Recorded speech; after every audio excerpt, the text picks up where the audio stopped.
আজ দক্ষিণ রামনগর পিইসি ব্রিকফিল্ডে নবনির্মিত কল্পনাময়ী শিব শনি কালী মন্দিরের শুভ উদ্বোধনকে কেন্দ্র করে এই বছরে প্রথমবারের মতো বার্ষিক কালীপুজোর উদ্বোধনী অনুষ্ঠান অনুষ্ঠিত হয়।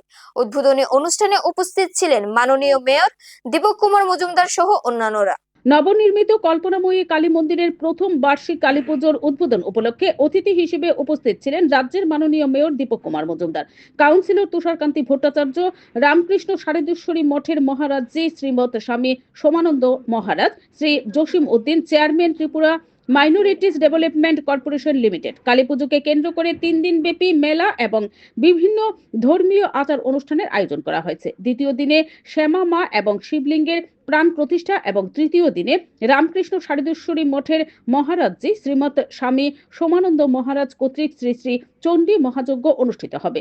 উদ্বোধনী অনুষ্ঠান এবং কালীপুজো প্রসঙ্গে মহারাজজি বলেন। Bureau report, BTV Tripura news. আজ কল্পনাময়ী শিব শনি কালী মন্দিরের শুভ উদ্বোধন এবং এই উদ্বোধনকে কেন্দ্র করে নানা ধর্মীয় উৎসব এবং 3 দিন ব্যাপী বিরাট মেলার আয়োজন করা হয়েছে। সেই সম্বন্ধে দর্শনার্থীদের উদ্দেশ্যে কিছু বলুন।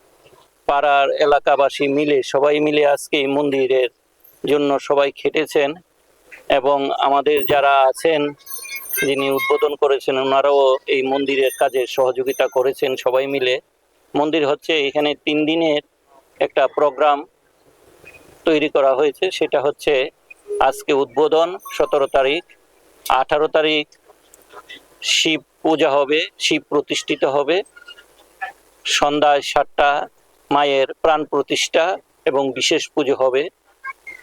19 তারিখ সকাল 10টা থেকে এখানে চণ্ডী মহাযজ্ঞ শুরু হবে এবং ওনারা জাতি ধর্ম নির্বিশেষে সবাইকে এখানে আসার জন্য আহ্বান রেখেছেন। নমস্কার।